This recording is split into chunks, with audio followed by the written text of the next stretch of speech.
നമസ്കാരം. എല്ലാ പ്രിയപ്പെട്ട പ്രേക്ഷകർക്കും രാവിലെയിലേക്ക് സ്വാഗതം. പുതിയൊരു ദിവസത്തിന്റെ തുടക്കമാണ്. പ്രതീക്ഷകളോടെ നമുക്ക് ഈ ദിവസത്തെ വരവേൽക്കാം. വാർത്തകളുടെ ലോകത്ത് വളരെ തിരക്ക് പിടിച്ച ദിവസമാണ്. പതിവ് പോലെ ഷൈൻ ടോം ചാക്കോയുമായി ബന്ധപ്പെട്ട് കഴിഞ്ഞ 2 ദിവസമായി വാർത്തകൾക്ക് ഒരു കുറവും ഉണ്ടായിരുന്നില്ല. ഇന്ന് ഷൈൻ ടോം ചാക്കോ കൊച്ചിയിൽ പോലീസിന് മുന്നിൽ ഹാജരാകുമെന്നാണ് കുടുംബം അറിയിച്ചിട്ടുള്ളത്.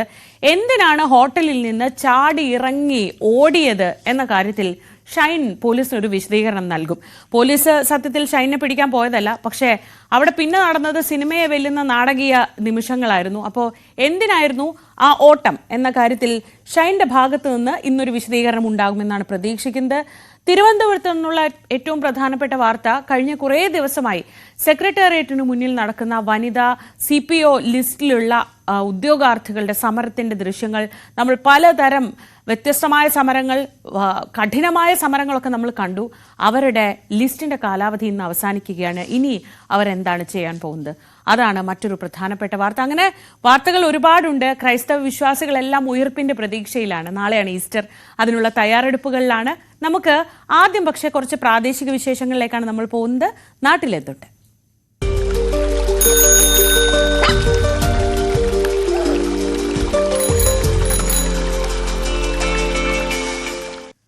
വികസനത്തിന്റെ പേരിൽ കൊച്ചിക്ക് ശ്വാസം മുട്ടാൻ തുടങ്ങിയിട്ട് ഏറെ കാലമായി. ഒരിടത്ത് മെട്രോ ആണെങ്കിൽ മറ്റൊരിടത്ത് റോഡ് നിർമ്മാണം, അല്ലെങ്കിൽ കുടിവെള്ള പദ്ധതികൾ, അങ്ങനെ ജനങ്ങളെ ബുദ്ധിമുട്ടിലാക്കുന്ന എന്തെങ്കിലും ഒന്ന് കൊച്ചിയുടെ എല്ലാ ഭാഗത്തും കാണും. കാക്കനാട് മെട്രോ നിർമ്മാണം തുടങ്ങിയതോടെ പാലാരിവട്ടം റോഡ് ഇടുങ്ങിയ നിലയിലാണ്. അപകടം പതിവായി. ഇവിടെ കഴിഞ്ഞ ദിവസവും ഒരു സ്കൂട്ടർ യാത്രക്കാരിയുടെ ജീവൻ റോഡിൽ പൊലിഞ്ഞു. വികസന പ്രവർത്തനങ്ങൾ വല്ലാതെ വൈകുന്നതും ബദൽ സംവിധാനം ഒരുക്കാത്ത അശാസ്ത്രീയ രീതിയുമാണ് കൊച്ചി നഗരത്തെ ശ്വാസം മുട്ടിക്കുന്നത്. പാലാരിവട്ടം കാക്കനാട് റൂട്ടിൽ നിർമ്മാണം അതിവേഗത്തിൽ നടക്കുന്നതായി KMRL അവകാശപ്പെടുമ്പോഴും കഴിഞ്ഞ 6 മാസമായി ഇവിടുത്തെ ജനങ്ങൾ യാത്ര ചെയ്യുന്നത് പടുകുഴിയിലൂടെയാണ്. കഴിഞ്ഞ ദിവസം ചെമ്പുമുക്കിൽ ടാങ്കർ ലോറി തട്ടി സ്കൂട്ടർ യാത്രക്കാരി മരിച്ചത് റോഡിലെ വീതിക്കുറവും അശാസ്ത്രീയതയും മൂലമാണെന്നാണ് പരാതി. കാക്കനാട് സഹകരണ ആശുപത്രിയിലെ house keeping staff Maheshwari KV യാണ് ലോറിക്കടിയിൽപ്പെട്ടത്. ഇപ്പം ഈ ഒരാൾ മരിച്ചു, മരിച്ച ആ കുടുംബത്തിനല്ലേ പോയത്, മറ്റാർക്കും നഷ്ടമൊന്നും വന്നില്ലല്ലോ. സ്വന്തം അവരവർക്ക് വന്നാലോ അത് വലിയ കുഴപ്പമായിട്ട് മാറും. അപ്പോൾ അതൊന്നും ശ്രദ്ധിക്കപ്പെടാണ്ട് പോകുന്ന കാര്യങ്ങളാണ് നടക്കുന്നത്. മെട്രോ വർക്കൊക്കെ നടക്കണം, അതിനൊന്നും ഒരു കുഴപ്പമില്ല. അപ്പോൾ അതുപോലെ തന്നെ ഈ മെട്രോയുടെ ഈ റോഡ് തുറന്നു കൊടുക്കുന്നത് ഇപ്പോൾ ഈ കണ്ട ചെമ്പൂക്കിലൊക്കെ അതൊരൊറ്റ എൻട്രൻസ് മാത്രമേ ഉള്ളൂ. അത് മറ്റു സ്ഥലങ്ങളിലൊക്കെ നോക്കിയോ, വാഴക്കാല കോളനി ആ ഭാഗത്തൊക്കെ നോക്കിയോ, എൻട്രൻസ് വേറെ ഇട്ട് കൊടുത്തിട്ടുണ്ട്. അപ്പോൾ താടിയുള്ളപ്പൂപ്പനെ എല്ലാവർക്കും പേടിയുണ്ട്. താടിയുള്ളപ്പൂപ്പനല്ലല്ലോ ഇവിടെ, താടിയുള്ളപ്പം മാത്രമല്ല ഇവിടെ ജീവിക്കാനുള്ളത്. സാധാരണക്കാർക്ക് താടിയില്ലാത്തവരും താടിയുള്ളവർക്ക് ദൈവത്തിന് സൃഷ്ടിയുള്ള അവർക്കും ജീവിക്കപ്പെടണം, അവർക്കും കിട്ടേണ്ടത് കിട്ടണം. റോഡിന്റെ മധ്യഭാഗത്ത് ബാരിക്കേഡുകൾ സ്ഥാപിച്ചതോടെ ഇരുഭാഗവും ഇടറോഡ് പോലെ ചുരുങ്ങി. ഇവിടെ യു-ടേൺ സൗകര്യം നൽകുന്നതിലും പക്ഷപാതമുണ്ടെന്നും ആക്ഷേപമുണ്ട്. സ്വാധീനമുള്ളവർ താമസിക്കുന്ന സ്ഥലങ്ങളിൽ 2-3 യു-ടേണുകളുണ്ട്. ചിലയിടത്താകട്ടെ യു-ടേണുകൾ നൽകിയിട്ടുമില്ല. നല്ല തിരക്കുള്ള ദിവസങ്ങളിൽ ഒരുപാട് സമയമെടുത്തിട്ടാണ് ഇവിടുന്ന് ബ്ലോക്കിലാണ് വണ്ടികൾ പോയിക്കൊണ്ടിരിക്കുന്നത്. ഇനിയും ഇതുപോലൊരു അപകടങ്ങൾ ഉണ്ടാവാൻ സാധ്യതയുണ്ട്. അതായത് ഒരു നിയന്ത്രിക്കാനുള്ള പോലീസ് സംവിധാനമോ ഒന്നും ഇവിടെ ഇല്ല.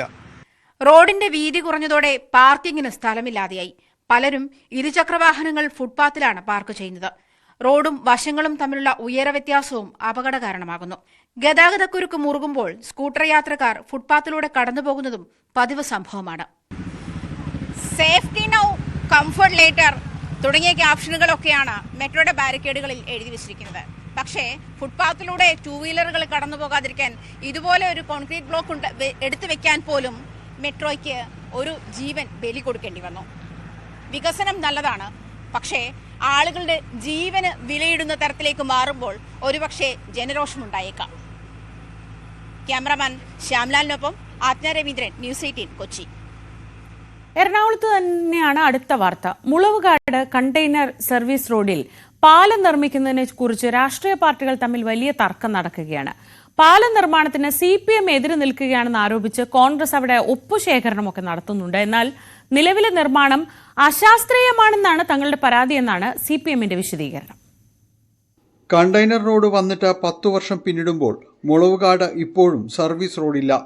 സർവീസ് റോഡ് ഇല്ലാത്തതുകൊണ്ട് പാലത്തിനു വേണ്ടി ഇവിടെ നടത്തിയ നിർമ്മാണ പ്രവർത്തനങ്ങളും പാതി വഴിയിലാണ്. അപകടങ്ങളും പതിവ്. ഞാനവിടെ നടന്നു വരുമ്പോഴത്തേക്കും ഒരു ഓട്ടോ വന്ന് എന്നെ ഇടിച്ച് അത്രയും ആ പാലത്തിന്റെ പൊക്കത്തുനിന്ന് താഴെ ഇട്ട് എൻ്റെ കൂടെ 2 ജോലിക്കാരുണ്ടായിരുന്നു. അവര് ഞാൻ പൊങ്ങി പോണത് കണ്ടാണ് അവർ വന്ന് ഓട്ടോക്കാരനോട് ചോദിച്ച് ഞങ്ങളുടെ കൂടെ വന്ന് ചേച്ചിനെ കാണാനില്ലെന്ന് പറഞ്ഞപ്പോൾ ഓട്ടോക്കാരൻ പറഞ്ഞത് വണ്ടിയുടെ അടിയിലുണ്ടാവും, ഞങ്ങൾ കണ്ടില്ലെന്നാണ് പറഞ്ഞത്. പിന്നെ അവർ നോക്കി അന്വേഷിച്ച് വന്നപ്പോഴത്തേക്കും ഞാൻ കുഴിയിൽ കിടക്കണം, എനിക്ക് എണീക്കാൻ പറ്റാത്ത അവസ്ഥയിലായിരുന്നു. നട്ടലിന് 9 ഒടിവുണ്ട്, തലയാണെങ്കിൽ തലച്ചോറ് വരെയും കാണാവുന്ന രീതിയിലായിരുന്നു പൊട്ടിയിരുന്നത്. ഞാൻ വീണ ഉടനെ തന്നെ എനിക്ക് അല്പം ബോധം ഉണ്ടായതുകൊണ്ട് ഞാൻ രക്ഷപ്പെട്ട്. എനിക്ക് അത്രയും വിഷമമുണ്ട്. ഞാൻ ജീവിച്ച് ദൈവാനുഗ്രഹം കൊണ്ട് എൻ്റെ മക്കളുടെ ഭാഗ്യമോ എന്തോ കൊണ്ട് ഞാൻ രക്ഷപ്പെട്ടെ. ഇപ്പോഴും എൻ്റെ ഉള്ളിൽ നിന്ന് വിഷമമുണ്ട്. ഞാൻ ഇതിലേ പോകുമ്പോഴും ഞാൻ പേടിയാണ് എനിക്ക്. കാരണം അപ്പുറം ഇപ്പുറം കമ്പികളായിരുന്നു നിറച്ച്. ദൈവാനുഗ്രഹം കൊണ്ട് ആ കമ്പിയുടെ ഇടയിൽ നിന്ന് എന്നെ നടുക്കാൻ വീഴുന്നത്. അപ്പം അതുകൊണ്ട് എത്രയും പെട്ടെന്ന് ഇത് എന്താണെന്ന് വെച്ചാൽ ചെയ്യണം. എന്നെപ്പോലെ ഇനി ഒരാൾക്കും ഇതുപോലെ ഒരവസ്ഥ വരാൻ പാടില്ല. നിരന്തരമായ സമ്മർദ്ദഫലമായി സർവീസ് റോഡിന് അനുമതിയായി. ഇപ്പോഴത്തെ പ്രശ്നം അതിലൂടെയുള്ള പാലം നിർമ്മാണമാണ്. കണ്ടെയ്നർ റോഡിലെ നിലവിലെ പാലത്തിന് സമാന്തരമായാണ് സർവീസ് റോഡിലെ പുതിയ പാലം. എന്നാൽ പഴയതുകൂടി പൊളിച്ചു പണിയണമെന്നും അല്ല എങ്കിൽ സർവീസ് റോഡിലെ പുതിയ പാലത്തിന് സാങ്കേതിക പ്രശ്നങ്ങളുണ്ടാകുമെന്നും CPM പറയുന്നു. മുളവുകാട് പഞ്ചായത്ത് ഭരിക്കുന്ന UDF-നെതിരെയുള്ള രാഷ്ട്രീയ നീക്കമാണ് CPM-ൻ്റേതെന്നാണ് കോൺഗ്രസിന്റെ ആരോപണം. ഇവിടുത്തെ CPM-ൻ്റെ നേതൃത്വത്തിൽ ഇതിനെതിരായിട്ടൊരു കള്ളപ്രചരണം നടക്കുന്നുണ്ട്. അതായത് ഈ 30 സെൻറ്റിമീറ്റർ വിഡ് നിലനിർത്തിക്കൊണ്ട് കൽവെട്ട് പണിതാൽ അകത്തുള്ള പ്രദേശവാസികളെല്ലാം രൂക്ഷമായ വെള്ളക്കെട്ടിൽപ്പെട്ട് അവരുടെ ജീവിതം ദുസ്സഹമാവുമെന്നുള്ളൊരു കുപ്രചരണം നടത്തിക്കൊണ്ടിരിക്കുന്നത്. സത്യത്തിൽ ഈ 8 വർഷമായിട്ട് അങ്ങനെ നിന്നുകൊണ്ട് ഇതുവരെ അതിൻ്റെതായ രീതിയിലുള്ളൊരു ബുദ്ധിമുട്ട് ആർക്കും ഉണ്ടായിട്ടില്ല. അവിടെ ഉണ്ടായേക്കുന്ന പ്രശ്നം എന്ന് പറഞ്ഞിട്ടുണ്ടെങ്കിൽ അവിടുത്തെ കനാല് കോരിക്കഴിഞ്ഞിട്ടുണ്ടെങ്കിൽ തീരാവുന്നുള്ളൂ. ഇപ്പോൾ സംഭവിക്കുന്നതെന്ന് പറഞ്ഞിട്ടുണ്ടെങ്കിൽ നേരിട്ട് ഹൈവേയിലേക്ക് കയറുകയാണ്. ഏത് സമയത്തും ഒരു ജീവൻ നഷ്ടപ്പെടാവുന്ന രീതിയിലേക്കാണ് കാര്യങ്ങൾ പോയിക്കൊണ്ടിരിക്കുന്നത്. അപ്പോൾ അതിൻ്റെ ആ ഒരു ജീവൻ രക്ഷിക്കുന്നതിന് വേണ്ടിയാണ് കോൺഗ്രസിൻ്റെ നേതൃത്വത്തിൽ ഇന്നിവിടെ ഒപ്പുശേഖരണം നടത്തിക്കൊണ്ടിരിക്കുന്നത്. ഒപ്പുശേഖരണവും സമരപരിപാടിയുമൊക്കെയായി കോൺഗ്രസ് മുന്നോട്ട് പോവുകയാണ്. പാലം മുഴുവനായി പൊളിച്ചു പണിയാനുള്ള തുക ഇല്ലെന്നിരിക്കെ സമരവും ബഹളവും മൂലം ഉള്ള പാലം പദ്ധതി കൂടി ഇല്ലാതാകുമോ എന്ന ആശങ്കയിലാണ് ജനങ്ങൾ. ന്യൂസ് 18 കൊച്ചി. കൊച്ചി ധനുഷ്കോടി ദേശീയപാതയുടെ നവീകരണ ജോലികൾ വേഗത്തിലാക്കിയിരിക്കുകയാണ്. ഇപ്പോൾ പാതയുടെ വീതി വർദ്ധിപ്പിക്കുന്ന ജോലികളാണ് ഇപ്പോൾ നടക്കുന്നത്. നവീകരണം പൂർത്തിയാവുന്നതോടെ അടിമാലിയുടെയും മൂന്നാറിന്റെയും വാണിജ്യ വിനോദസഞ്ചാര മേഖലകൾക്ക് കൂടുതൽ കരുത്താകുമെന്നാണ് കണക്കുകൂട്ടൽ. അന്തർദേശീയ നിലവാരത്തിലേക്ക് ഉയരുകയാണ് കൊച്ചി ധനുഷ്കോടി ദേശീയപാത. പ്രവൃത്തികൾക്ക് ഇപ്പോൾ വേഗം വന്നിട്ടുണ്ട്. മണ്ണ് നീക്കിയും സംരക്ഷണ ഭിത്തികൾ നിർമ്മിച്ചും പാതയുടെ വീതി കൂട്ടുകയാണ്. ഇതോടൊപ്പം ഐറിഷ് രീതിയിലുള്ള ഓടകളുടെ നിർമ്മാണവും നടക്കുന്നു. കൊച്ചി മുതൽ മൂന്നാർ വരെ 125 കിലോമീറ്റർ ദൂരത്തിലാണ് പദ്ധതി നടപ്പിലാക്കുന്നത്. 910 കോടി രൂപയാണ് ചെലവ്. പാതയുടെ വികസനം യാഥാർത്ഥ്യമാകുന്നതോടെ അടിമാലിയുടെയും മൂന്നാറിന്റെയും വാണിജ്യ മേഖലയ്ക്കും വിനോദസഞ്ചാര മേഖലയ്ക്കും കൂടുതൽ കരുത്തു പകരുമെന്നാണ് പ്രതീക്ഷ. ഇത് പല വളവുകളും, ഉദാഹരണത്തിന് ഏറ്റവും അപകടമായിട്ടുള്ള ഈ 390 89 390 എന്ന് പറയുന്ന ഭാഗങ്ങളൊക്കെ ഏറ്റവും അപകടകരമായ രീതിയിലാണ് അത് അലൈൻമെന്റ് ചെയ്ത് വെച്ചിരിക്കുന്നത്. അതിന്റെ പണികൾ കഴിഞ്ഞു പോയ കോൺട്രാക്ടർ ഉത്തരവാദിത്വമൊന്നും അല്ലെങ്കിൽ ഉദ്യോഗസ്ഥന്മാരെ വേണ്ട രീതിയിൽ അലൈൻമെന്റ് എടുത്തു കൊടുത്തിട്ടില്ല എന്നുള്ളതാണ് അതിന്റെ ഏറ്റവും വലിയ സങ്കടകരമായ അവസ്ഥ. വഴി പണി കഴിയുമ്പോൾ അപകടങ്ങൾ തുടർക്കഥയായി മാറുന്ന നമ്മുടെ പ്രദേശങ്ങളിൽ വനമേഖലയിൽ വീതി കൂട്ടുന്ന കാര്യത്തിന് യാതൊരു വിധ പുരോഗതി ഉണ്ടായിട്ടില്ല. അതേസമയം പാതയുടെ വിസ്തൃതി കൂട്ടുന്നുണ്ടെങ്കിലും കൊടും വളവുകൾ പരിഷ്കരിക്കുന്നില്ലെന്ന പരാതിയും നാട്ടുകാർക്കിടയിലുണ്ട്. നേര്യമംഗലത്ത് പുതിയ പാലത്തിന്റെ നിർമ്മാണവും പുരോഗമിക്കുന്നു. പാതയുടെ നവീകരണം സാധ്യമാകുന്നതോടെ അടിമാലി മുതൽ മൂന്നാർ വരെയുള്ള ഗതാഗതക്കുരുക്കിനും പരിഹാരമാകുമെന്നാണ് പ്രതീക്ഷ. ന്യൂസ് 18 ഇടുക്കി. മഴക്കാല മുന്നൊരുക്കത്തിന്റെ ഭാഗമായി കോഴിക്കോട് മുക്കം ഫയർഫോഴ്സ് ജീവനക്കാർക്ക് ടെക്നിക്കൽ റോപ്പ് റെസ്ക്യൂ പരിശീലനം നൽകി. മലയോര മേഖലയിൽ ഉണ്ടാകുന്ന അപകടങ്ങളിൽ അതിവേഗം സുരക്ഷാ നടപടികൾ സ്വീകരിക്കാനാണ് ജീവനക്കാർക്ക് പരിശീലനം നൽകുന്നത്. നമുക്കറിയാം, കഴിഞ്ഞ മഴക്കാലത്തൊക്കെ ഏതൊക്കെ രീതിയിലാണ് ഫയർഫോഴ്സിന് പ്രവർത്തിക്കേണ്ടി വന്നത് എന്നത് വയനാട്ടിലടക്കം നമ്മൾ കണ്ടതാണ്. അപ്പോൾ ആ സാഹചര്യത്തിലാണ് ഇങ്ങനെയൊരു പ്രത്യേക പരിശീലനം ഫയർഫോഴ്സ് ജീവനക്കാർക്ക് നൽകിയത്. മലയോര മേഖലയിലെ എല്ലാവിധ ദുരന്തങ്ങളിലും അതിവേഗം ഓടിയെത്തുന്ന മുക്കം അഗ്നിരക്ഷാ സേനാംഗങ്ങൾക്കാണ് മഴക്കാലങ്ങളിലും വെള്ളച്ചാട്ടങ്ങളിലും കാര്യക്ഷമമായ രക്ഷാപ്രവർത്തനം സാധ്യമാക്കുന്ന ടിറോലിംഗ് ട്രാവേഴ്സ് റോപ്പ് റെസ്ക്യൂ പരിശീലനം നടത്തിയത്. ഉരുൾപൊട്ടൽ പോലുള്ള സമയങ്ങളിൽ പുഴകൾക്ക് മറുകരയിലകപ്പെട്ടവരെ സുരക്ഷിത സ്ഥാനത്തെത്തിക്കുന്ന രക്ഷാപ്രവർത്തന രീതിയാണിത്. സംസ്ഥാന തലത്തിൽ നടക്കുന്ന പരിശീലനത്തിന്റെ ഭാഗമായായിരുന്നു പരിശീലനം. കഴിഞ്ഞ വർഷം വയനാട്, ചൂരൽമല, മുണ്ടക്കൈ ഭാഗങ്ങളിൽ കുടുങ്ങിക്കിടന്നവരെ സുരക്ഷിതമായി അഗ്നിരക്ഷാ സേനാംഗങ്ങൾ എത്തിച്ചത് ഈ രീതിയിലായിരുന്നു. മുക്കം ഫയർ സ്റ്റേഷന് മഴക്കാലങ്ങളിൽ ഫലപ്രദമായ രക്ഷാപ്രവർത്തനം സാധ്യമാക്കുന്നതിന് 2 ദിവസം നീണ്ടുനിന്ന ഈ പരിശീലനം സഹായകരമാകുമെന്ന് station officer M Abdul Gafoor പറഞ്ഞു. മരത്തിന്റെ ഉയരത്തിൽ കുടുങ്ങിയിട്ടുള്ള ആളെ രക്ഷപ്പെടുത്തുന്ന സാഹചര്യം, ഇങ്ങനെയുള്ള അത്യപൂർവ സാഹചര്യങ്ങളിൽ ആളുകളെ horizontal rope rescue, vertical rope rescue തുടങ്ങിയ ടെക്നിക്കുകളിലൂടെ വലിയ എഫേർട്ട് എടുക്കാതെ തന്നെ രക്ഷപ്പെടുത്തുന്ന രീതികളാണ് ഇവിടെ ജീവനക്കാർക്ക് പരിശീലനം നൽകുന്നത്. ഡിപ്പാർട്ട്മെന്റിന്റെ പുതിയ വന്നിട്ടുള്ള ഉപകരണങ്ങളാണ്. റോപ്പ് റെസ്ക്യൂ കിറ്റ് ഉപയോഗിച്ചാണ് പരിശീലനം നൽകുന്നത്. നമ്മുടെ ചൂരൽമല രക്ഷാപ്രവർത്തനത്തിൽ പങ്കെടുത്ത് 400 പരം ആളുകളെ ആ പുഴക്ക് കുറുകെ രക്ഷപ്പെടുത്തി അതേ ടീം തന്നെയാണ് നമ്മൾ ഇന്നത്തെ ഈ രക്ഷാപ്രവർത്തനം നേതൃത്വം നൽകുന്നത്. അഗ്നിരക്ഷാ വകുപ്പിനെ ആധുനികവൽക്കരിക്കുന്നതിന്റെ ഭാഗമായി സർക്കാർ ഫയർ സ്റ്റേഷനുകളിൽ ഡ്രോപ്പ് റെസ്ക്യൂ കിറ്റ് അനുവദിച്ചിട്ടുണ്ട്. ഉയരങ്ങളിൽ നിന്നുള്ള രക്ഷാപ്രവർത്തനങ്ങളിൽ ജീവനക്കാരുടെ ആത്മധൈര്യം കൂട്ടുന്ന പരിശീലനങ്ങളാണ് നടന്നത്. അതോടൊപ്പം ചെങ്കുത്തായ മലനിരകളിലും ഉയർന്ന മരങ്ങളിലും കെട്ടിടങ്ങളിലും കുടുങ്ങിക്കിടക്കുന്നവരെ രക്ഷപ്പെടുത്താൻ ഉപയോഗിക്കുന്ന ഹൊറിസോണ്ടൽ, വെർട്ടിക്കൽ റോപ്പ് റെസ്ക്യൂ രീതികളും പരിശീലനത്തിൽ ഉൾപ്പെടുത്തിയിരുന്നു. നിലവിൽ നമ്മളെ 130 ജില്ലാ സ്റ്റേഷനുകളിലും ഈ റോപ്പ് റെസ്ക്യൂവിന്റെ കിറ്റ് എത്തിയിട്ടുണ്ട്. അത് നേരത്തെ തന്നെ സർക്കാർ ഇത് എത്തിച്ചിട്ടുള്ളതാണ്. അപ്പോൾ ഈ റോപ്പ് റെസ്ക്യൂവിന്റെ കോഴ്സും മുഴുവൻ ആൾക്കാർക്കും കൊടുത്തിട്ടുണ്ട്. അതിന്റെ റീഫ്രഷ്മെന്റ് എന്നുള്ള നിലയ്ക്കാണ് നമ്മൾ എല്ലാ സ്റ്റേഷനിലും പോയിട്ട് ഈ കോഴ്സ് വീണ്ടും ചെയ്തുകൊണ്ടിരിക്കുന്നത്. അതിന്റെ പോരായ്മകൾ പരിഹരിച്ചുകൊണ്ട് മുന്നോട്ട് പോകാൻ വേണ്ടിയിട്ട് നിലവിൽ നമ്മൾ ഈ കോഴ്സ് ചെയ്യാൻ സാധിച്ചുകൊണ്ടും നമ്മൾ ITBPന്റെ കീഴിലും NDRFന്റെ കീഴിലുമാണ് ഈ റോപ്പ് റെസ്ക്യൂവിന്റെ കോഴ്സുകൾ പൂർത്തീകരിച്ചിട്ടുള്ളത്. വയനാട് ദുരന്തത്തിൽ രക്ഷാപ്രവർത്തനങ്ങൾക്ക് ആദ്യഘട്ടത്തിൽ നേതൃത്വം നൽകിയ കോഴിക്കോട് ജില്ലയിലെ സ്പെഷ്യൽ ടാസ്ക് ഫോഴ്സ് ടീം അംഗങ്ങളായ നിഖിൽ മല്ലിശ്ശേരി, K അഭിലാഷ്, മനുപ്രസാദ് തുടങ്ങിയവരാണ് പരിശീലനം നയിച്ചത്. ന്യൂസ് 18 മുക്കം. ഇടുക്കി പീരുമേട്ടിലെ കലാകാരനായ അജി തോമസിന്റെ കുടുംബത്തിന് ഒരു കയറിക്കിടക്കാൻ ഒരു അടച്ചുറപ്പുള്ള വീടൊരുങ്ങുകയാണ്. CITU state road transport employees അസോസിയേഷനാണ് അജിക്ക് വീട് വെച്ച് നൽകിയത്. വീടിന്റെ താക്കോൽ ദാനം CITU സംസ്ഥാന ജനറൽ സെക്രട്ടറി ഏളമരം കരീം നിർവഹിച്ചു. പീരുമേട്ടിലെ കലാരംഗത്ത് പ്രവർത്തിച്ചിരുന്ന അജി തോമസിന്റെ അപ്രതീക്ഷിത മരണം കുടുംബത്തെ തളർത്തിയിരുന്നു. അജിക്ക് സ്വന്തമായി വീടില്ലായിരുന്നു. കുടുംബത്തിന്റെ ബുദ്ധിമുട്ട് മനസ്സിലാക്കിയ CITU പ്രവർത്തകരാണ് വീടിനായി പരിശ്രമിച്ചത്. Kerala state road transport employees association 12.5 ലക്ഷം രൂപ ചെലവിട്ടാണ് വീട് നിർമ്മിച്ചത്. 650 ചതുരശ്ര അടിയുള്ളതാണ് വീട്. താക്കോൽദാനം CITU സംസ്ഥാന ജനറൽ സെക്രട്ടറി എളമരം കരീം നിർവഹിച്ചു.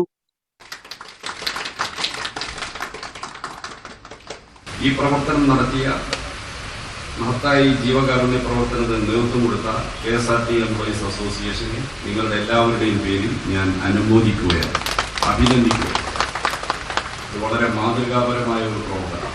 വീട് നിർമ്മിക്കാൻ അംഗങ്ങൾക്കൊപ്പം നാട്ടുകാരുടെ സഹകരണവും ഉണ്ടായിരുന്നു. കമ്മ്യൂണിസ്റ്റ് നേതാവായിരുന്ന അഴീക്കോടൻ രാഘവന്റെ സ്മരണാർത്ഥം രൂപീകരിച്ച സ്പർശം സാന്ത്വനം പദ്ധതിയിൽ ഉൾപ്പെടുത്തിയാണ് നിർമ്മാണം പൂർത്തിയാക്കിയത്. ന്യൂസ് 18 ഇടുക്കി.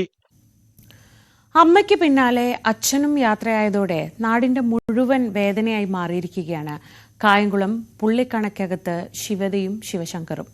അടച്ചുറപ്പുള്ള വീട് എന്ന സ്വപ്നം ബാക്കിയാക്കി മാതാപിതാക്കൾ മടങ്ങിയതോടെ സുമനസ്സുകളുടെ സഹായം മാത്രമാണ് ഇവരുടെ ഏക പ്രതീക്ഷ. കായംകുളം പുള്ളിക്കണക്ക് വലിയതറ വടക്കത്തിൽ പ്രദീപിന്റെ ഭാര്യ അശ്വതി 2022 ഡിസംബറിൽ അർബുദത്തെ തുടർന്ന് മരണമടഞ്ഞു. ഇക്കഴിഞ്ഞ 9-ാം തീയതി കായംകുളത്ത് ദേശീയപാതയിലുണ്ടായ വാഹനാപകടത്തിൽ അച്ഛൻ പ്രദീപും മരിച്ചു. സാമ്പത്തികമായി ഏറെ പ്രയാസത്തിലായതോടെ വിദേശത്തേക്ക് സുഹൃത്തുക്കളുടെ സഹായത്തോടെ പോകാൻ തയ്യാറെടുക്കുന്നതിനിടെയായിരുന്നു പ്രദീപിന്റെ മരണം. മുത്തച്ഛൻ ഉണ്ണിയാചാരിയും അമ്മൂമ്മ പ്രസന്നയുമാണ് ശിവശങ്കറിനെയും ശിവതയെയും നോക്കുന്നത്. എന്നാൽ പ്രായാധിക്യത്താൽ ഇവർക്ക് ജോലിക്ക് പോകുവാൻ കഴിയാത്ത അവസ്ഥയാണ്. നിലവിൽ ഒറ്റമുറി വീട്ടിലാണ് ഈ മക്കളും മുത്തച്ഛനും മുത്തശ്ശിയും കഴിയുന്നത്. ഇതിന് പുറകിലേക്ക് ഷീറ്റ് ഉപയോഗിച്ച് മുറിയും കെട്ടിയിട്ടുണ്ട്. പാചകവും അന്തി ഉറങ്ങുന്നതുമെല്ലാം ഇതിൽ തന്നെ. കുട്ടികൾക്ക് സ്വസ്ഥമായിരുന്ന് പഠിക്കാൻ പോലും ഇവിടെ സൗകര്യമില്ല. എന്റെ കുഞ്ഞുങ്ങൾക്കൊരു വീട് വേണം, അത് അത്യാവശ്യം. പ്രമാണം ബാങ്കിലിരിക്കുക. 3 ലക്ഷം രൂപയ്ക്കാണ് എൻ്റെ മോൻ വെച്ചത്. അതിപ്പം പലിശയും കൂടെ കൂടി 5 ലക്ഷത്തിൽ കൂടുതലായിരിക്കുക. ഞങ്ങളെ കൊണ്ട് ഒരു നിവർത്തിയില്ല അത് അടച്ചെടുക്കാൻ. നാട്ടുകാരുടെ എല്ലാ സഹായത്തോട് വേണം ഇനി ഞങ്ങൾ ജീവിക്കാൻ. എൻ്റെ കുഞ്ഞുങ്ങൾക്ക് ആരും ഒരു ആശ്രയമില്ലാതെ. 2 വർഷം മുൻപ് ലൈഫ് ഭവന പദ്ധതി വഴി ഇവർക്ക് വീട് അനുവദിച്ചിരുന്നു. എന്നാൽ ഇതിന് തൊട്ടു പിന്നാലെയാണ് അശ്വതിയുടെ രോഗവിവരം അറിയുന്നത്. ഇതോടെ വീടെന്ന സ്വപ്നവും നിലച്ചു. കായംകുളം സഹകരണ ബാങ്കിൽ നിന്നും പ്രദീപ് 3 ലക്ഷം രൂപ വായ്പ എടുത്തിരുന്നു. ഇതിലിപ്പോൾ പലിശ സഹിതം 6 ലക്ഷത്തോളം രൂപയായിട്ടുണ്ട്. പഠിക്കാൻ മിടുക്കരാണ് 2 കുട്ടികളും. ശിവശങ്കറിന് ലോക്കോ പൈലറ്റ് ആകാനാണ് താല്പര്യം. ഈ ലക്ഷ്യത്തിലാണ് ടെക്നിക്കൽ ഹൈസ്കൂളിൽ പഠനം ആരംഭിച്ചത്. ശിവതയുടെ സ്വപ്നങ്ങൾക്ക് ചിറക് മുളയ്ക്കുന്നതേയുള്ളൂ. ഭക്ഷണമടക്കമുള്ള ദൈനംദിന ചിലവും കുട്ടികളുടെ പഠനത്തിനായുള്ള ചിലവും കണ്ടെത്തുന്നതിന് സുമനസ്സുകളുടെ സഹായം മാത്രമാണ് ഇനി പ്രതീക്ഷ. ന്യൂസ് 18 കായംകുളം. 2 കുരുന്ന് മനസ്സുകളാണ് നമ്മുടെയൊക്കെ സഹായം തേടുന്നത്. നമ്മളെപ്പോലുള്ളവരുടെ സഹായമുണ്ടെങ്കിൽ മാത്രമേ ആ കുട്ടികൾക്ക് അടച്ചുറപ്പുള്ള വീട് മാത്രമല്ല, ഒരു സുരക്ഷിതമായ ഭാവി കൂടി സാധ്യമാവുകയുള്ളൂ. എപ്പോഴും മലയാളികൾ ഇത്തരം പ്രതിസന്ധികളിൽ ആ പ്രശ്നമുള്ളവരെ ചേർത്ത് നിർത്തുന്നവരാണ്. അതേപോലെ ഏതെങ്കിലും സുമനസ്സുകൾ ആ കുഞ്ഞുങ്ങളെ സഹായിക്കും, ആ പ്രായമായ ആ ദമ്പതികളെ സഹായിക്കും എന്ന് തന്നെ ആത്മാർത്ഥമായി നമുക്ക് പ്രതീക്ഷിക്കാം. കോന്നിയിലെ ഒരു കൂട്ടം യുവാക്കൾ നിർമ്മിച്ച ഒരു സിനിമയിലേക്കാണ് ഇനി നമ്മൾ പോകുന്നത്. കലാം സ്റ്റാൻഡേർഡ് 5B ഒരുപാട് പുരസ്കാരങ്ങളൊക്കെ നേടി ഈ സിനിമ ശ്രദ്ധേയമാവുകയാണ്. മികച്ച കുട്ടികളുടെ ചലച്ചിത്രത്തിനും മികച്ച ബാലതാരങ്ങൾക്കുമുള്ള 3 ഫിലിം ക്രിറ്റിക്സ് അവാർഡുകൾ നേടിയ ചിത്രത്തിന് വിദേശത്ത് നിന്നടക്കം നിരവധി പുരസ്കാരങ്ങൾ ഇതിനോടകം ലഭിച്ചു കഴിഞ്ഞു. അറിവുകൊണ്ട് ഭയത്തെ എങ്ങനെ നേരിടാം എന്നതാണ് കലാം സ്റ്റാൻഡേർഡ് 5B എന്ന സിനിമയുടെ പ്രമേയം. വിദ്യാഭ്യാസത്തിന്റെ ആവശ്യകത, ഇന്ത്യയിലെ സമകാലീന രാഷ്ട്രീയ വിഷയങ്ങൾ എന്നിവയെല്ലാം സിനിമ ചർച്ച ചെയ്യുന്നുണ്ട്. കോന്നി സ്വദേശികളായ ഒരു കൂട്ടം യുവാക്കളാണ് ചിത്രത്തിന്റെ അണിയറയിൽ. മികച്ച ബാലചലച്ചിത്രം, മികച്ച ബാലതാരങ്ങൾ എന്നിവയ്ക്കുള്ള ഫിലിം ക്രിറ്റിക്സ് അവാർഡുകളും കലാമും സംഘവും ഇതിനകം കരസ്ഥമാക്കി. പുരസ്കാരങ്ങൾ ഇപ്പോൾ ലഭിച്ചതിൽ സന്തോഷമുണ്ട്. കാരണം ഫിലിം ക്രിറ്റിക്സ് അവാർഡിലും 3 എണ്ണം നമുക്ക് കിട്ടി എന്നുള്ളതിൽ വളരെയധികം സന്തോഷമുണ്ട്. ഇപ്പം 17 അവാർഡുകൾ നമ്മളിപ്പോൾ പല സ്ഥലത്തുനിന്ന് പല രാജ്യത്തു നിന്നൊക്കെ ആയിട്ട് 17 അവാർഡുകൾ നമുക്ക് കിട്ടിയിട്ടുണ്ട്. ഇതുപോലെ ഉള്ള ഒരു ചെറിയ ചിത്രങ്ങൾക്കൊക്കെ ഇങ്ങനെയുള്ള പുരസ്കാരങ്ങൾ കിട്ടുമ്പോഴാണ് മറ്റുള്ളവരിലേക്ക് എത്തുകയും ഇതറിയുകയൊക്കെ ചെയ്യുന്നത്. അത് വളരെയധികം സന്തോഷം നൽകുന്നതാണ്. മധ്യപ്രദേശിലും ദേവാസിലും പരിസര പ്രദേശങ്ങളിലുമാണ് സിനിമ ചിത്രീകരിച്ചത്. വിദേശ രാജ്യങ്ങളിൽ നിന്ന് 8 പുരസ്കാരങ്ങൾ ഇതുവരെ നേടി. വളരെ സന്തോഷമുണ്ട് ഈ ചെറിയ സിനിമയ്ക്ക്. അത് പറഞ്ഞു വെക്കുന്ന കഥ വലുതാണെങ്കിലും ചെറിയ സിനിമ അതൊരു വലിയ അവാർഡുകൾ നേടിയ അത്യധികമായ സന്തോഷമാണ്. വലിയ നായകന്മാരുടെ ഉണ്ടായിരുന്ന സിനിമയിലൂടെയാണ് എളിയ സിനിമയും കടന്നുപോയത്. ഇപ്പോൾ 3 പുരസ്കാരങ്ങളും ഈ സിനിമയ്ക്ക് ലഭിച്ചിരിക്കുന്നത്. ആൻ മരിയ പ്രൊഡക്ഷൻസിന്റെ ബാനറിൽ ലാൽജി ക്രിയേഷന് വേണ്ടി ടോം ജേക്കബ് നിർമ്മിച്ച ചിത്രത്തിന്റെ കഥ, തിരക്കഥ, camera, editing, live sound design, സംവിധാനം എന്നിവ ലിജു മിത്രൻ മാത്യു ആണ് നിർവഹിച്ചിട്ടുള്ളത്. മെലിസ ജിതിൻ, ടോം ജേക്കബ്, നിമിഷ നായർ, ജോൺസൺ, ജോബി എന്നിവരാണ് അഭിനേതാക്കൾ. ന്യൂസ് 18 പത്തനംതിട്ട. ഇനി നമ്മൾ ഉത്തര മലബാറിൽ നിന്നുള്ള ഒരു അപൂർവമായ തെയ്യക്കാഴ്ചയിലേക്കാണ് പോകുന്നത്. മതസാഹോദര്യം വിളിച്ചോതി കാസർഗോഡ് ഉമ്മച്ചി തെയ്യവും കുട്ടിച്ചാത്തനും ഒന്നിച്ച് അരങ്ങിലെത്തി. കാസർഗോഡ് കാഞ്ഞങ്ങാട് നെല്ലിക്കാട്ട് പൂക്കത്ത് വളപ്പ് തറവാട്ടിലാണ് ഈ അപൂർവ തെയ്യക്കോലങ്ങൾ കെട്ടിയാടിയത്. പ്രാർത്ഥനയോടെ കാത്തുനിന്ന ഭക്തജനങ്ങൾക്ക് മുന്നിലേക്ക് യോഗ്യാർ തെയ്യമെത്തി. ആദ്യം ഉമ്മച്ചി തെയ്യമായും പിന്നെ കുട്ടിച്ചാത്തനായും ദർശന പുണ്യമേകി. അനുഗ്രഹ വർഷം ചൊരിഞ്ഞു.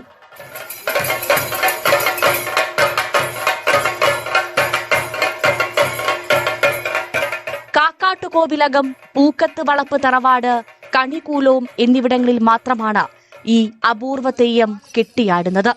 തറവാട്ടിൽ 3 വർഷം കൂടുമ്പോഴുള്ള കളിയാട്ടത്തിന്റെ ഭാഗമായാണ് ഈ അപൂർവ തെയ്യം അരങ്ങിലെത്തിയത്. 400 വർഷത്തിലേറെ പഴക്കമുണ്ട് കാഞ്ഞങ്ങാട് നെല്ലിക്കാട്ട് പൂക്കത്ത് വളപ്പ് തറവാടിന്. യോഗ്യാർ തെയ്യത്തിന് നിവേദിക്കാൻ നെല്ല് കുത്താൻ വന്ന മുസ്ലിം സ്ത്രീ അല്പം അരിയെടുത്ത് വായിലിട്ടെന്നും പെട്ടെന്ന് അദൃശ്യമായൊരു പ്രഹരത്താൽ അവർ വീരചർമ്മം പ്രാപിച്ചുവെന്നും തുടർന്ന് ഉമ്മച്ചി തെയ്യമായി പരിണമിച്ചുവെന്നും വിശ്വാസം.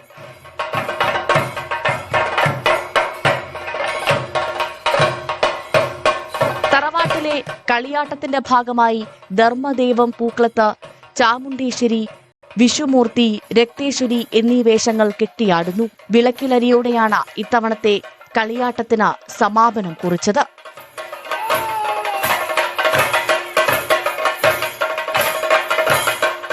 ന്യൂസ് 18 കാസർഗോഡ്. മാധ്യമപ്രവർത്തകനും എഴുത്തുകാരനുമായ കണ്ണൂർ പയ്യന്നൂർ സ്വദേശി വിജയൻ തെരുവത്തിന്റെ വെയിലുറങ്ങട്ടെ എന്ന കാവ്യ സമാഹാരം പ്രകാശനം ചെയ്തു. പ്രശസ്ത എഴുത്തുകാരൻ ഡോക്ടർ സോമൻ കടലൂർ പുസ്തകത്തിന്റെ പ്രകാശനം നിർവഹിച്ചു. എഴുത്തുകാരനും വാഗ്മിയുമായ പ്രകാശൻ കരിവെള്ളൂർ പുസ്തകം ഏറ്റുവാങ്ങി. VK രവീന്ദ്രൻ ചടങ്ങിൽ അധ്യക്ഷത വഹിച്ചു. ആദായകരമായി എങ്ങനെ മീൻ കൃഷി നടത്താമെന്ന് കാട്ടിത്തരികയാണ് തിരുവനന്തപുരത്ത് ഒരു യുവ കർഷകൻ. പൂഴിക്കുന്ന് സ്വദേശിയായ ഷിജുവാണ് മീൻ കൃഷിയിൽ വിജയം കൊയ്യുന്നത്. വീടിനോട് ചേർന്നുള്ള 25 സെന്റ് സ്ഥലത്താണ് ഷിജുവിന്റെ മീൻ കൃഷി. 2500 ലിറ്റർ കൊള്ളുന്ന 7 ടാങ്കുകളുണ്ട് ഇവിടെ. തിലാപ്പിയ, ആസാം വാള എന്നിവയാണ് വളർത്തുന്നത്. വല്ലാർപാടം, നെയ്യാർ ഡാം തുടങ്ങിയ സ്ഥലങ്ങളിൽ നിന്നാണ് കുഞ്ഞുങ്ങളെ എത്തിക്കുന്നത്. പെല്ലറ്റ് ഫുഡുകൾക്ക് പുറമെ ആസോള, മരച്ചീനി, ഇല, ചേന ഇല തുടങ്ങിയവയും ഇവയ്ക്ക് ഭക്ഷണത്തിനായി നൽകും. വിഷരഹിത മീൻ വേണ്ടവർക്ക് ഇവിടെ നിന്ന് ജീവനോടെ തന്നെ മീൻ വാങ്ങാനും കഴിയും. കൃഷി പൊതുവെ നമ്മൾ നഷ്ടമെന്നാണ് പറയുന്നതെങ്കിലും ഞാൻ എപ്പോഴും ആലോചിക്കാറുള്ളത് ഒരു ആനന്ദം, ആദായം, ആഹാരം. ഓക്കെ, അപ്പോൾ ആഹാരത്തിനാണ് നമ്മൾ മെയിനായിട്ട് മുൻതൂക്കം കൊടുക്കേണ്ടത്. അപ്പോൾ വിഷരഹിതമായിട്ടുള്ള ആഹാരം കഴിക്കാനാണ് മലയാളി ഇപ്പോൾ ധൃതി വെച്ച് പോവുകയാണ്. അപ്പോൾ നമ്മളെ ഡിമാൻഡ്, അതായത് നമുക്ക് ജീവനോടെ മീൻ കൊടുക്കുക എന്ന് പറയുമ്പോൾ തന്നെ ഡിമാൻഡ് ആയിട്ടാണ് അവിടെ കൂടുന്നത്. അപ്പം നമുക്ക് വിഷരഹിതമായ ആഹാരം കൊടുക്കാൻ പറ്റുന്നുണ്ടെങ്കിൽ നമ്മളെ തിരക്ക് ഉറപ്പായും കസ്റ്റമേഴ്സ് വന്നിരിക്കും. അപ്പോൾ നമ്മളെ പ്രോഡക്റ്റ് അവിടെ വിൽക്കാൻ പറ്റുന്നുണ്ട്. അപ്പോൾ അതുകൊണ്ട് ഡിമാൻഡ് അനുസരിച്ച് നമുക്കിവിടെ കൃഷി ചെയ്യാൻ പറ്റുന്നതുകൊണ്ട് അതുകൊണ്ട് വളരെ ഹാപ്പിയാണ്. എല്ലാവരും ഈ ഒരു കൃഷി വീട്ടിലെങ്കിലും ചെറുതായിട്ട് തുടങ്ങി നമുക്ക് ആവശ്യമുള്ള മീനൊക്കെ സ്വന്തമായിട്ട് തന്നെ ഉൽപ്പാദിപ്പിക്കാൻ ശ്രമിക്കണമെന്നാണ് ഈ ഒരു അവസരത്തിൽ പറയാനുള്ളത്. KSRTC ജീവനക്കാരൻ സിജു കോവിഡ് കാലത്താണ് മീൻ കൃഷിയിലേക്ക് തിരിഞ്ഞത്. ഇസ്രായേലിയൻ ടെക്നോളജി അനുസരിച്ചുള്ള കൃഷിരീതിയാണ് നടപ്പാക്കുന്നത്. കുറഞ്ഞ സ്ഥലത്ത് കൂടുതൽ കൃഷി എന്നതാണ് ഈ സാങ്കേതിക വിദ്യയുടെ പ്രത്യേകത. മീനുകൾ മാത്രമല്ല, മുട്ടക്കോഴികളും പശുവുമൊക്കെ സിജുവിന്റെ ഈ ചെറിയ ഫാമിൽ വളരുന്നു. ഇന്നത്തെ ഒരു ആഹാര രീതി അനുസരിച്ച് വിഷം കലർന്ന മത്സ്യങ്ങളാണ് എപ്പോഴും നമുക്ക് ചന്തകളിലൊക്കെ പോയി കഴിഞ്ഞാൽ ലഭിക്കുന്നത്. പക്ഷെ ഇവിടെ വന്നു കഴിഞ്ഞാൽ നമുക്ക് എപ്പോഴും ലൈവായിട്ട് മാത്രമേ മീൻ കൊടുക്കത്തുള്ളൂ. ആര് വന്നു കഴിഞ്ഞാൽ നമ്മൾ കുളത്തിൽ നിന്ന് കോരി ജീവനോടെയാണ് മീൻ കൊടുക്കുന്നത്. അതുകൊണ്ട് തന്നെ ഇതിന് മാർക്കറ്റ് എപ്പോഴും കൂടുതലാണ്. അതോടൊപ്പം തന്നെ നമ്മൾ തന്നെ മാർക്കറ്റ് കണ്ടെത്തുന്നുണ്ട്. അതായത് നമ്മുടെ കടകൾ, ഹോട്ടലുകൾ, അവർക്കൊക്കെ നമ്മൾ ഡിമാൻഡ് അനുസരിച്ച് അവിടെ എത്തിക്കുകയാണ് ചെയ്യുന്നത്. എപ്പോഴും നമുക്ക് മാർക്കറ്റ് ഉണ്ടെങ്കിൽ മാത്രമേ ഇത് ലാഭകരത്തിലോട്ട് കൊണ്ടുപോകാൻ പറ്റത്തുള്ളൂ. അധ്വാനിക്കാനുള്ള മനസ്സും പരിപാലിക്കാനുള്ള ക്ഷമതയും കൈമുതലായി ഉണ്ടെങ്കിൽ വീട്ടമ്മമാർക്കും യുവാക്കൾക്കും പരീക്ഷിക്കാമെന്ന് സിജു പറയുന്നു. ന്യൂസ് 18 തിരുവനന്തപുരം. കാസർഗോഡ് കയ്യൂർ മുഴക്കോം ശ്രീ ഗോവർദ്ധന പർവ്വത ദൈവം കളിയാട്ടത്തിന്റെ ഭാഗമായി കാലിച്ചാൻ തെയ്യം കെട്ടിയാടി. ആർപ്പ് വിളിച്ചും കുട്ടികളോട് കൂട്ടുകൂടിയും കാലിച്ചാൻ തെയ്യം അരങ്ങിൽ നിറഞ്ഞാടുകയായിരുന്നു.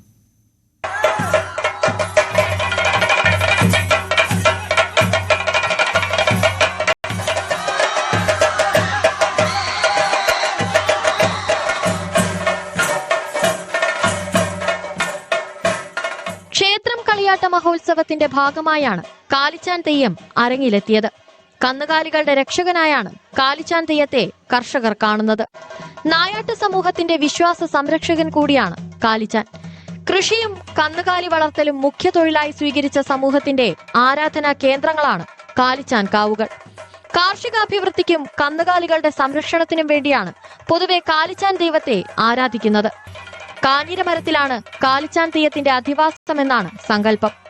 പൊയ്ക്കണ്ണഴിഞ്ഞ് കന്നക്കത്തിയും അമ്പും വില്ലുമായി നടക്കുന്ന കാലിച്ചാൻ തെയ്യത്തിന്റെ രൂപം വയനാട്ടുകുലവനെ ഓർമ്മിപ്പിക്കുന്നതാണ്. കൂപ്പുകൈകളുമായി മുന്നിൽ നിൽക്കുന്ന വിശ്വാസികളുടെ വേദനകളെ അരിയും കുറിയും എറിഞ്ഞ് ഗുണം വരുത്തി കന്നിനും കുന്നിനും സന്തതി പരമ്പരകൾക്കും ക്ഷേമൈശ്വര്യങ്ങളും ചൊരിഞ്ഞാണ് കാലിച്ചാൻ അരങ്ങൊഴിഞ്ഞത്. ന്യൂസ് 18 കയ്യൂർ. തിരുവനന്തപുരം നഗരസഭയിൽ മാലിന്യ നിക്ഷേപം തടയാൻ ശ്രമിച്ച താൽക്കാലിക ജീവനക്കാരന് മർദ്ദനമേറ്റതായി പരാതി. മണക്കാട് സ്വദേശി രാഹുലിനാണ് മർദ്ദനമേറ്റത്. ഈഞ്ചക്കലിനടുത്ത് വെച്ചായിരുന്നു വാഹനങ്ങളിൽ കൊണ്ടുവന്ന് മാലിന്യം നിക്ഷേപിക്കാനുള്ള ശ്രമം. കഴിഞ്ഞ 15 മുതൽ അറവ് മാലിന്യം ഉൾപ്പെടെ ഓടയിൽ നിക്ഷേപിക്കാനുള്ള നീക്കം തടഞ്ഞതാണ് ഒടുവിൽ മർദ്ദനത്തിൽ കലാശിച്ചത്. 7 വർഷമായി തിരുവനന്തപുരം നഗരസഭയിലെ താൽക്കാലിക ജീവനക്കാരനാണ് രാഹുൽ. മാലിന്യ നിക്ഷേപം തടയുന്നതിന് പ്രത്യേക സ്ക്വാഡിനൊപ്പം പ്രവർത്തിക്കുകയായിരുന്നു. മാലിന്യ നിക്ഷേപം കണ്ടെത്തിയതിനെ തുടർന്ന് അടുത്ത ദിവസം ഉന്നത ഉദ്യോഗസ്ഥരെ വിവരമറിയിച്ച വാഹനം പിടിച്ചെടുത്തു. ഇതേ വ്യക്തി പിറ്റേ ദിവസവും മാലിന്യ നിക്ഷേപം നടത്തി. ഇങ്ങനെ വെളുപ്പാങ്കാലം 3 മണിക്ക് കൊണ്ടുവന്ന് അടിച്ച്, അപ്പം അടുത്ത് ചെല്ലണതിന് മുമ്പേ വണ്ടി പോയി. ആരാണെന്നോ എന്താണെന്നോ കണ്ടില്ല. ഞാൻ രാവിലെ ഇപ്പം സാറിനെ വിളിച്ചിങ്ങനെ കാര്യം പറഞ്ഞു. സാറേ പറഞ്ഞതിന് മുമ്പേ വണ്ടി പോയി, ആളെ കണ്ടില്ല എന്ന് പറഞ്ഞു. നമ്മളെ ഭാഗത്തുനിന്ന് ഒരു പ്രകോപനം അങ്ങോട്ടുണ്ടായിരുന്നില്ല. ഞാൻ ഇതേപോലെ തന്നെ പറഞ്ഞു, ചേട്ടാ വണ്ടി എടുക്കരുത്, സാറിപ്പോൾ വരും എന്ന് പറഞ്ഞ് ഈ വണ്ടിയിൽ 2 പേരുണ്ടായിരുന്നു. സുരേഷും പ്രശാന്ത് എന്ന് വിളിക്കുന്ന കണ്ണനും. ഇവര് 2 പേരും കൂടെയാണ് ഈ വേസ്റ്റ് കളക്ട് ചെയ്യാൻ വന്നത്. അപ്പൊ ഈ കണ്ണൻ എന്ന് പറയുന്ന പയ്യൻ വേസ്റ്റ് കയറ്റിക്കൊണ്ട് നിന്നിട്ട് ഞാൻ കണ്ടില്ല, പിറകിൽ കൂടെ വന്ന് എന്നെ മർദ്ദിച്ച്. എന്നിട്ട് ഇവ ഓടിക്കളഞ്ഞു. അപ്പം ഈ ആട്ട അത് കഴിഞ്ഞ് ഒരു 4 പേരായിട്ട് തിരിച്ചു വന്ന് അവരുടെ കയ്യിൽ കമ്പൊക്കെ ഉണ്ടായിരുന്നു. അവർ വന്ന് ഇങ്ങനെ ഭീഷണിപ്പെടുത്തിയിട്ട് വണ്ടിയുടെ താക്കോലോടെന്നൊക്കെ പറഞ്ഞ് ഭീഷണിപ്പെടുത്തിയിട്ട് ആട്ട ഇവരെടുത്തുകൊണ്ട് പോയി. ജീപ്പ് വന്ന് സാറുമാർ വന്നപ്പോൾ എന്താണ് കാര്യം എന്ന് വെച്ചാൽ ഞാൻ ഇങ്ങനെ കാര്യം പറഞ്ഞു, സാറേ ഇങ്ങനെ വേസ്റ്റ് തള്ളി ഇങ്ങനെ അത് വണ്ടി പിടിച്ചപ്പോൾ എന്നെ അടിച്ച പയ്യ ഇങ്ങനെ ഓടിപ്പോയിട്ടുണ്ട്. അപ്പോൾ പറഞ്ഞ് ശരി, എൻ്റെ അഡ്രസ്സെല്ലാം എഴുതി വാങ്ങിച്ച് ആ പുള്ളിയെ ജീപ്പി കയറ്റി അവർ കൊണ്ടുപോയി എന്നെ ഹോസ്പിറ്റലിലും കൊണ്ടുപോയി. അപ്രതീക്ഷിതമായാണ് ഓട്ടോ ഡ്രൈവറുടെ മർദ്ദനമുണ്ടായതെന്ന് രാഹുൽ പറഞ്ഞു. ഓട്ടോറിക്ഷ ഉടമയെ അറസ്റ്റ് ചെയ്ത പോലീസ് പിന്നീട് സ്റ്റേഷൻ ജാമ്യത്തിൽ വിട്ടയച്ചു. നിയമസംവിധാനത്തെ വെല്ലുവിളിച്ചാണ് തിരുവനന്തപുരം നഗരത്തിൽ പല ഭാഗത്തും മാലിന്യ നിക്ഷേപം. ന്യൂസ് 18 തിരുവനന്തപുരം. ഈ ദിവസത്തെ മറ്റ് പ്രധാനപ്പെട്ട വാർത്തകളിലേക്ക് വിശദമായി തന്നെ നമുക്ക് മടങ്ങിയെത്താം ഇടവേളയ്ക്ക് ശേഷം.